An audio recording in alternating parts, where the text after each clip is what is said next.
What might not seem like a big deal to you might have been the best thing of their whole day, or they're going home. And I just see it with my kids when they talk about their teachers. I'm like, oh, what like I would have thought as a teacher as being such a little thing. My kids are coming home explaining like a lesson they had and just seeing their eyes light up and their willingness to share all about it. So I wish the teachers could see what I'm seeing as a parent now, and like those conversations around the table and in little moments when they're playing.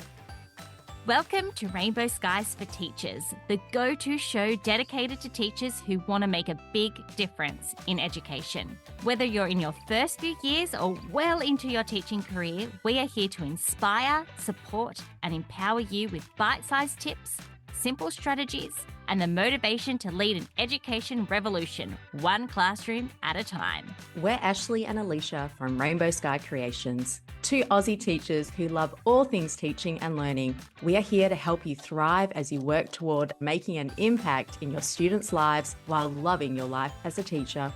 We are here to help you bring joy, simplicity, and creativity into your classroom on the daily, because there are rainbows ahead, my friend, and together we're unstoppable.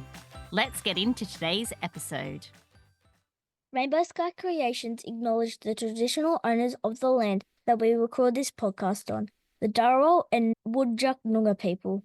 We pay our respects to their elders past and present and extend that respect to all Aboriginal and Torres Strait Islander cultures. Hello, a happy welcome to Rainbow Skies for Teachers. Today's episode is with a guest that you probably already know out there. At least if you are a stationery and planner lover, you are going to know her. I'd like to introduce Jo Edgar. Jo is a former teacher herself who has created this amazing business where she creates beautiful planners for teachers. She talks about her planners being joyful, inspirational, and practical. And our discussion is based around those three key ideas today. We talk about what she loves about teaching, the special moments she's had as a teacher, and lots of little golden nuggets that is going to really help you as a teacher. I loved this chat. I came away from it thinking, wow, I'm feeling super inspired and super excited about teachers and what we can do in our classrooms to really spark that joy for learning and the love of learning for our students. So without further ado, introducing Jo Edgar. So Jo, as a veteran teacher, tell me, what is the best thing about teaching or teachers in your opinion? I feel like this came post-teaching when you really start to see the full effects of your impact in the classroom and more so beyond. I remember just recently I bumped into a student I taught in year 1 and his mum and him turned around, and this is this child now like beyond year 12, and he said, "Miss Walsh," that was my old name prior to getting married, and he said, "Oh, I still remember the bear hunt." And I remembered his full name, his mum's name, and he remembered this moment back over a decade ago. And I think that's where it really hits home, where you're going, wow, that you hear all these quotes about your impact lasts a lifetime. But when you actually look at teaching in hindsight, it's quite magical when you have those little moments. And there's been a few of those since I've left teaching, where a student has reached out on Facebook or bumped into me at the streets and just connected again and said they loved being in the class, or they took something away from it many years later and they still remember when they were 6 in my classroom, which was like, for me, that's been the most magical thing, is that while you're in the thick of it and it might seem really full on, those little moments in time can mean such a big deal to the students in your class. And that's like been the best highlight for me. Yeah, that is so beautiful, isn't it? I think sometimes when we're really in the thick of things, we forget that these little things, all of this effort that we put in, all of the blood, sweat, and tears, because I know teachers work so hard, we forget that it is making such an impact in those students' lives, especially those special little days that you do. Yeah, and what might not seem like a big deal to you might have been the best thing of their whole day, or they're going home. And I just see it with my kids when they talk about their teachers. I'm like, oh, what like I would have thought as a teacher as being such a little thing. My kids are coming home explaining like a lesson they had and just seeing their eyes light up and their willingness to share all about it. So I wish the teachers could see what I'm seeing as a parent now, and like those conversations around the table and in little moments when they're playing. And I'm like, oh, if they could only know like how much is being brought home and shared in such a really positive way. Yeah, it's funny being a teacher as well now as a parent and seeing that from the flip side as well. Yeah, I think exactly the same thing. My daughter came home the other day and she came home and she said, Mum, I have had the best day. And the reason why she said she'd had the best day is because the kids had given their teacher something special and she was the person who got to take a photo of the entire class. And she was like, I got to take the photo. It was amazing. That seems like the smallest, tiniest, minute detail to us as teachers, Yeah. but it was huge in her world. Yeah, 100%. It's really nice, isn't it? If only the teachers could hear the conversations, it might just pump them up a little bit more. You could say it all, but in those little moments where you see it, yeah, if only you could bottle that up and take it and say, look, this is what happened yesterday. Yeah. This is what happened at home. And thanks for making school so enjoyable. I don't have to have that fight in the morning to get the kids there. Those little things too, I appreciate. Yeah, me too as a mum. That's the best part of teaching. What do you think is the hardest part?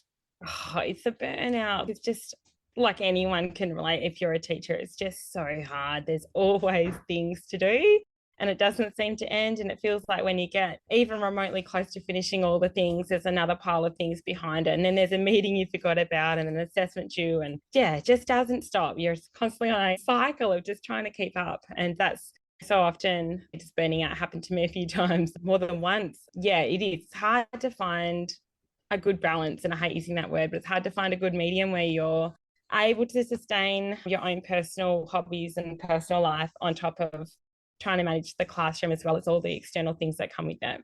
Yeah. Yeah, it is the constant different piles of work that we've got to do as teachers. And I'm really hoping as time goes on, we're going to get better at that. Instead of adding to teachers' plates, we're going to start taking away things because more is not always better. I don't know where I heard this, but someone was saying that it's really hard to find a balance with work. And they weren't just talking about teachers, they were talking generally about just work-life balance in general. But they were saying we ebb and flow, and sometimes you've got to put a little bit more time into work. But then on the flip side, then you've got to take that time for yourself or for your family or for your hobbies. And I really like that because I think trying to find a balance may seem impossible, but giving yourself permission to take a little bit of time here or just pull back a little bit there can be a more helpful way to look at it. Yes, I completely agree. Okay, so as our audience probably already knows, you are the mastermind behind the brand Mrs Edgar. So tell us what motivated you or inspired you to launch the brand? Yeah, crazy. I was in my first few years of teaching and we got given these black and white generic planners across like you would have been familiar with them if you've been in the system for more than a decade. You get those black and white planners. There was nothing full of color. There was nothing with artwork. There was nothing with inspiration. And I just thought, I'm in a job where it's very colorful, joyful, inspirational. And the planner, I was like, oh, it'd be nice to have something that kind of reflected exactly what teaching is to me. And so I just thought, oh, I'll create a planner that I can use in the class for something that's a bit more colorful, a bit more inspirational, a bit more practical. And it just so happened my best friend, she works at a printing company here, and she said, just print one through my company and just see, like other teachers might want one. So she really encouraged it. And yeah, I created this planner, put it on Teachers Pay Teachers, which is like a digital marketplace for teachers. And that went really well. And yeah, I ended up asking my friend Rio to get them printed through her company. And that first year we sold out 500 planners within a few months. And yeah, it just snowballed from there. Every year we just started to grow. And I think a lot of people resonated with a planner that kind of reflected what teaching was as well. And I think a lot of people had the same vision of I'm in the classroom day in, day out. It's nice to plan in a place that kind of reflects the joy and the inspiration of what our career is. So that's where it all started. And that's why we kept going, because our audience kind of just kept growing. And I think as we started listening more to our audience, the feedback, our planners just kept getting better with our community, helping us to mold it into something better and better each year.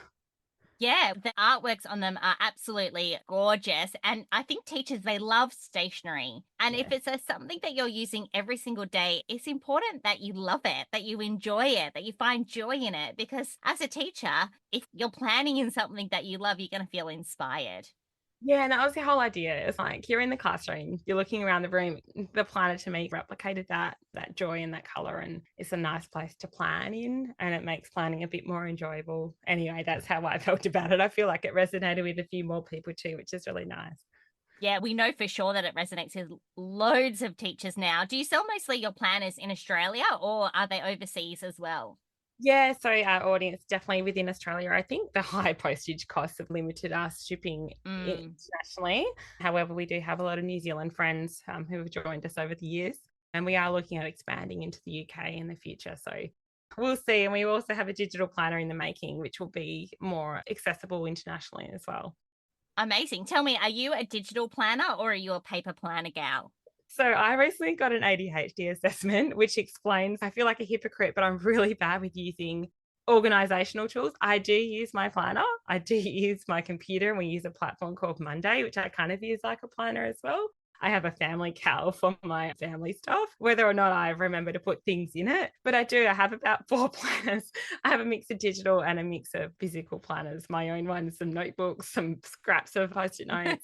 Yeah, it's pretty bad, but I love using them. It's just whether I use it consistently is another question.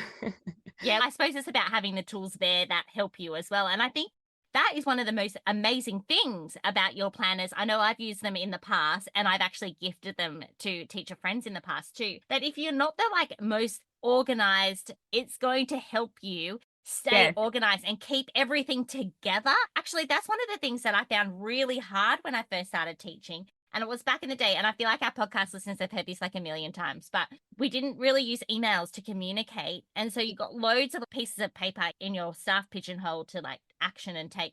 And I just had millions of papers flying everywhere, stuff from staff development meetings and all sorts of things.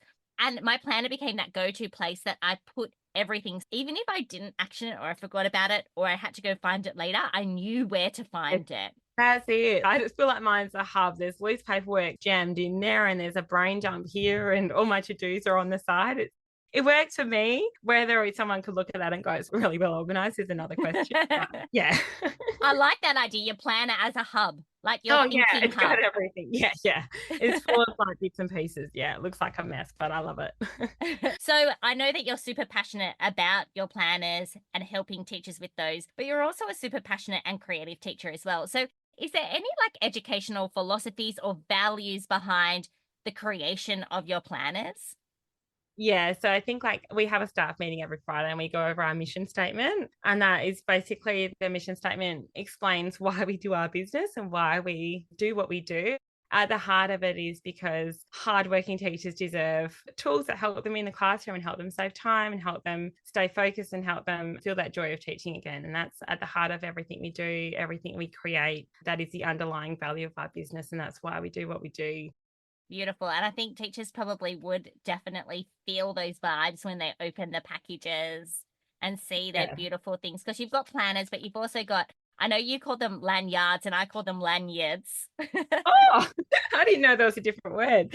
Yes. To be honest. Apparently, no. Someone told me that it's where you are in Australia is what you call them. Oh, I didn't know. Yeah, so my staff always tell me you said the wrong word or it's not pronounced that way. So I wouldn't be surprised if I No, Alicia calls them lanyards too. So you've got amazing sticker books. Yes, we've got sticker books, sticker sheets, lanyards, pens, highlighters. We've got assessment books that have just come out. We've got a new product coming out in a few weeks, which I won't tell you about just yet. Planners and more planners and even more planners. Amazing. Jo was really so generous during COVID when I was at home with my kids in lockdown in Sydney, and she sent over stickers for us and my kids absolutely used them. And I was like, these are the fanciest stickers kids have ever used in their lives, but we really thoroughly enjoyed them. I appreciate you putting it on the blog. I was like, oh, wow, where was all this traffic coming from? What was your blog post that you did? I think you did a teacher gift one. So thanks for that too. Yeah, they're the big birthday stickers. So in her sticker books, there's different volumes of the sticker books and there's some really big birthday stickers. And I even sometimes use those for gifts for when the kids are going to parties. I stick them on that's like the little card. It's so funny you bring those ones up because I remember making those birthday stickers going. Our stickers, so for those birthday ones, those children wear them with so much pride. And when they come around from classroom to classroom, they might have 3 or 4 birthday stickers. Yes. I remember saying to my partner, our birthday stickers need to be the biggest one on that shirt, which is why we made them extra big. I love that. I love that because they are extra big and extra special. Yeah, if students wearing iffy, they need to know that ours was the biggest one. The biggest and the best. I love that. Biggest and the best. I didn't want to get too cocky with that one, but yeah, definitely the biggest.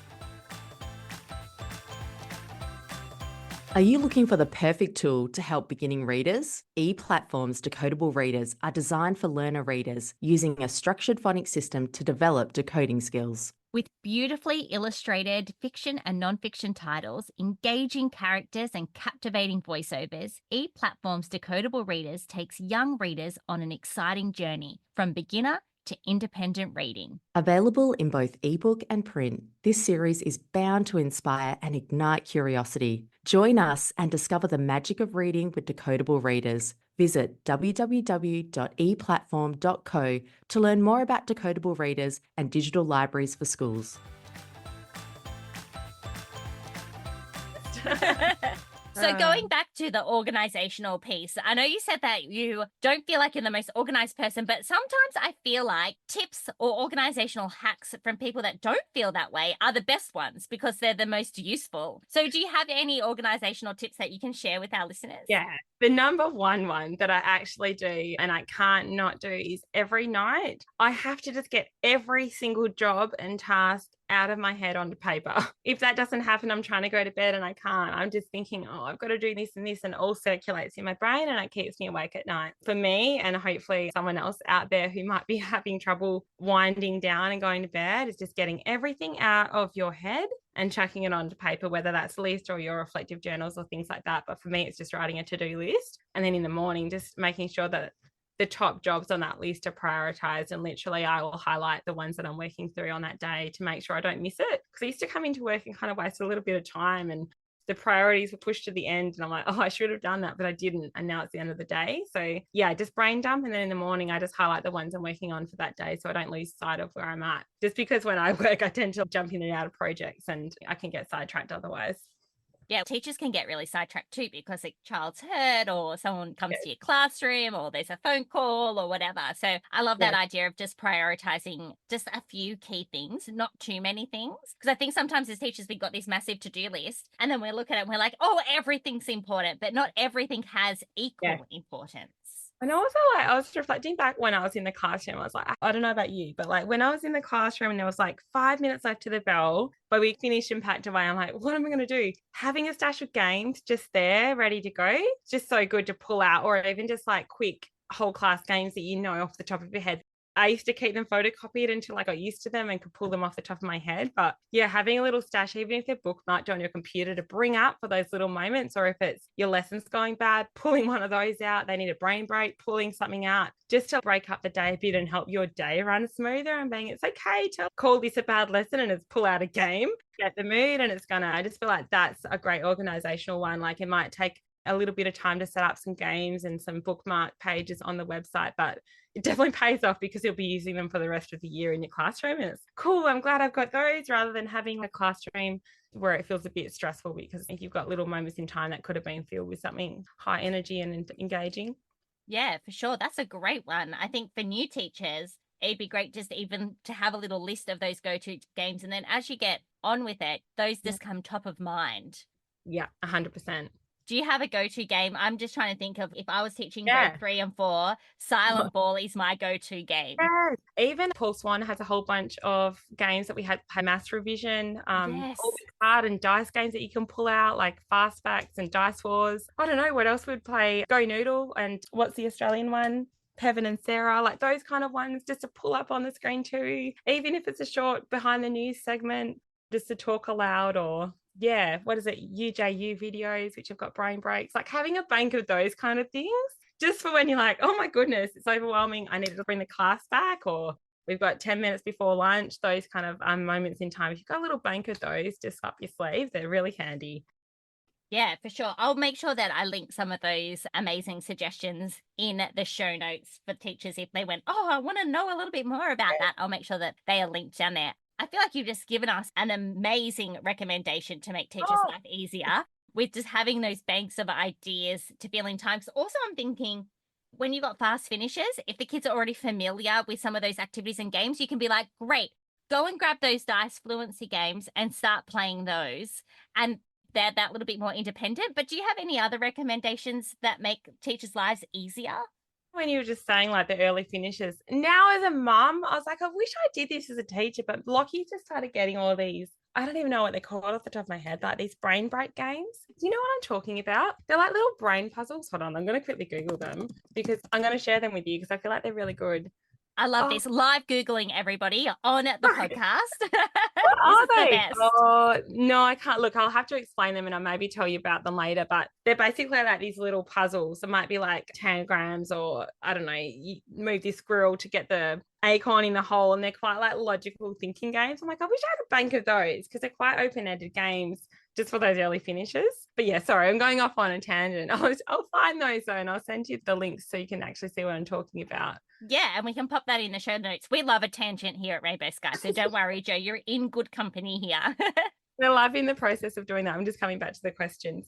Yeah, no, one thing to make life easier, what would it be? Or look, I would probably just have a really good teaching buddy. If you can find someone in the school that's a great person to soundboard off, I would find that person and just keep going back to them as your go-to person. I feel like everyone needs a teacher buddy, even if it's to get you out of the classroom and go to the staff room and be social, or if it's those times where you just don't want to see anyone, they're always welcome in your class to come and have a quiet lunch break with. Yeah, just really making sure you make an effort to reach out to one or two other teachers, because if anyone gets teaching, it's other teachers.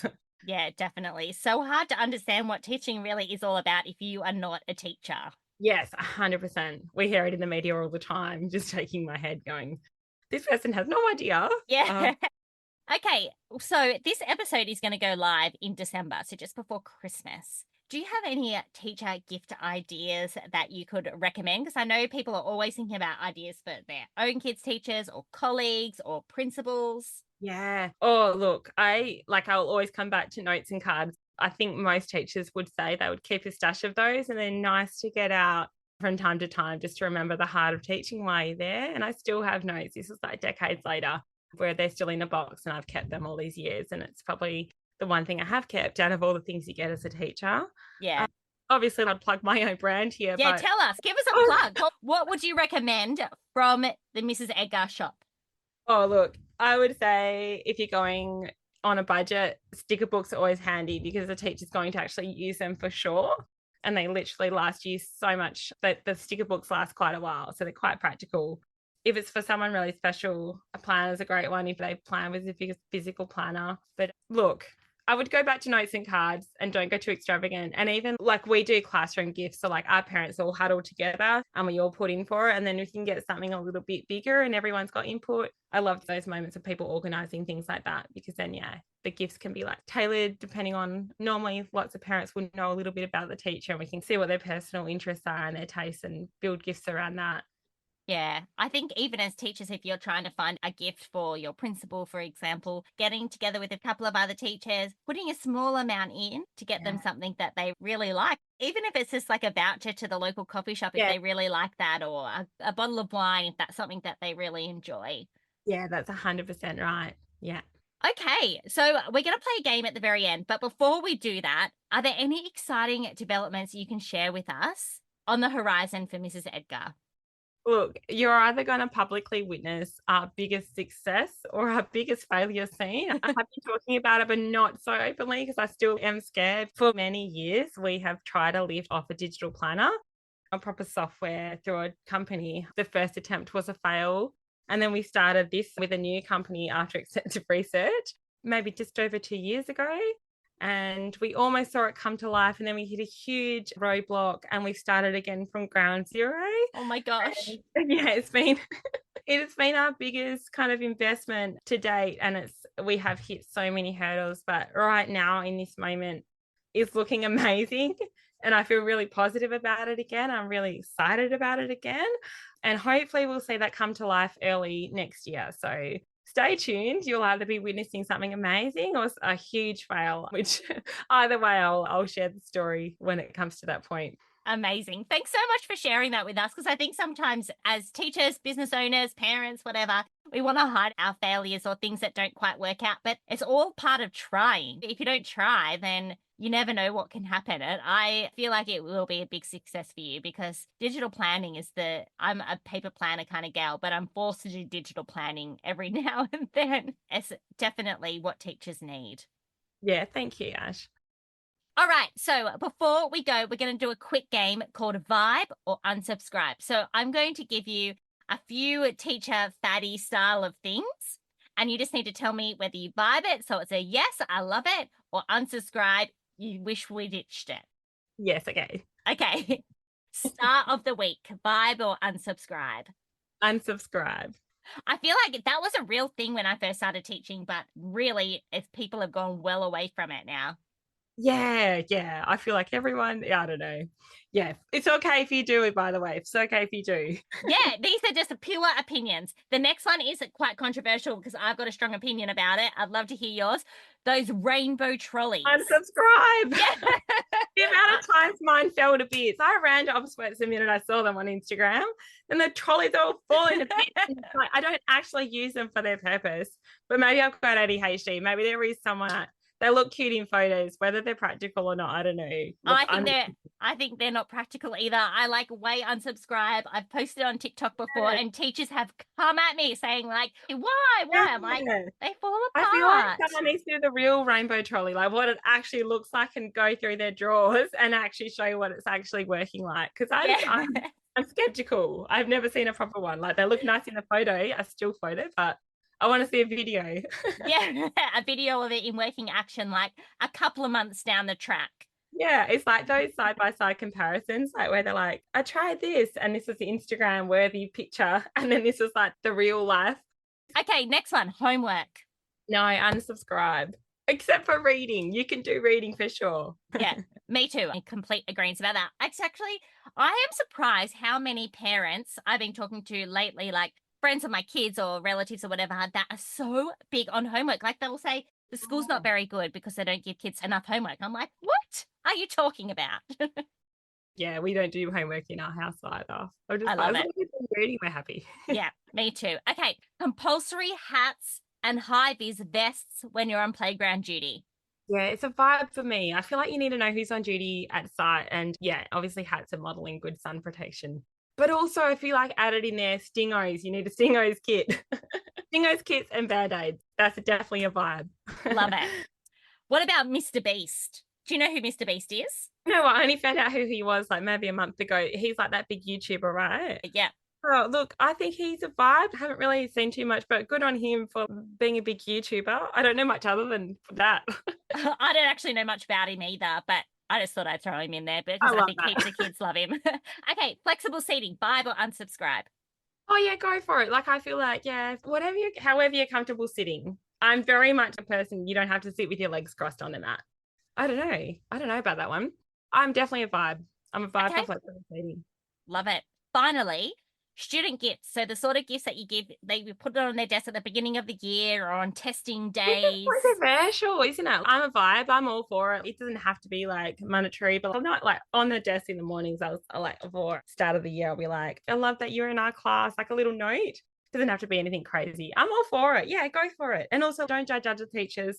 I feel like it's okay if you're not like doing the same as someone next door. Don't worry. Whatever works in your class, make it work. Because I have seen like teachers they can't do it in their class because I'm not doing it in mine. I don't want them to show me up. But I don't feel like it needs to be about that. Just you do you and not worry about anyone else. And if it works in your class and that's what you want to do, go for it. It's a vibe. The last school I worked at, we had that exact discussion at a staff meeting because some classes wanted to do it and then other teachers said, I'm not doing it. But nothing is ever going to be perfectly even across the classes. Teachers bring different things. So if student gifts is your vibe, then go for it. Yeah, I agree. It's a vibe for me too. Do what you want to do, be who you want to be. I love it. While we're on the note of Jo singing, she also can play the guitar, which is amazing. Not very well, but yeah, I can play. Well, you can. I think a vibe many years ago, she played the guitar on her stories on Instagram. I think we should bring that back. Definitely not bringing it back. So funny. I can't believe you remember that. Yes, it like was entrenched in my mind. I'm like, this girl has got lots of talents. Tell us where everyone can find you on Instagram. Yeah, we're Mrs Edgar class on Instagram, and then just Mrs Edgar in general. You search on Google and you'll find us on all the platforms, most of them. Amazing. Yep, they're over there on TikTok. You got Facebook?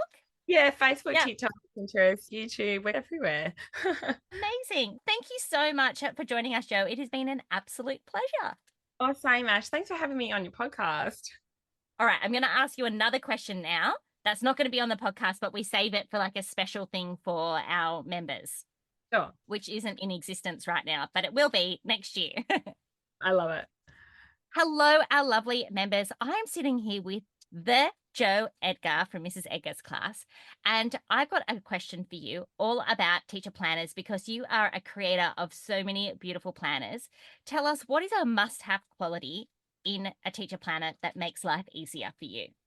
It just needs to be set up properly, have the right space, lots of space for before and after school period planning, as well as your to-do list. I feel like that's a necessity. And this year we added weekends, which is also important, I think, to have space to plan what you're doing on the weekend.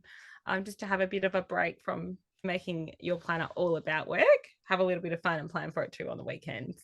I love that. We were also talking a bit earlier about having your planner as like your teacher hub. Can you explain that a little bit? Yeah, like not just for planning, but I store all my personal photos in there, loose papers, like all sorts of things, receipts. We've got stickers in there. I jam things that I'm working on, post-it notes everywhere. It becomes personalized to who you are and what you are like as a person. I'm very messy and unorganized, and that's embodied in my planner. So yeah, just making it suit your needs and using it for not just planning, but for all the things you need in your life as well. Yeah, as teachers, you're getting lots of things coming your way.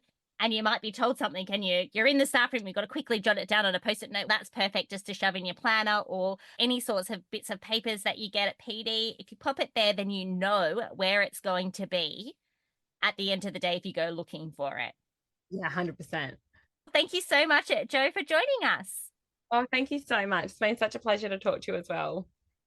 If you haven't checked out Jo's planners, you need to go and do that. I will make sure that the link to her planners are in the show notes, along with all of those other things that we spoke about. Now, Jo talked about being joyful and inspirational and practical. And if these are three words that really resonate with you, then you need to get on the wait list for our new teacher membership. Our membership coming in 2025 is going to be about all of those things, reigniting the joy, the passion, the fun in the classroom. So you can go into your job every day thinking, I really love this life as a teacher. You know how you have those Debbie Downers in the staff room, the people that are always those negative Nancy's when it comes to teaching? Sometimes we hear it in the media too, that constant negative talk. We are going to bring the positive vibes in this membership. It's going to be a place where we talk about teaching and the fun stuff and the things that really ignite our passion. Those stories like what Jo was talking about at the very beginning of this podcast, where she made such a difference and such an impact in a student's life and she didn't even know about it. We're doing that every single day as teachers. And that is not only a privilege, but wow, what a difference we're making. Thank you so much for listening. There are rainbows ahead, my friend, and together we're unstoppable.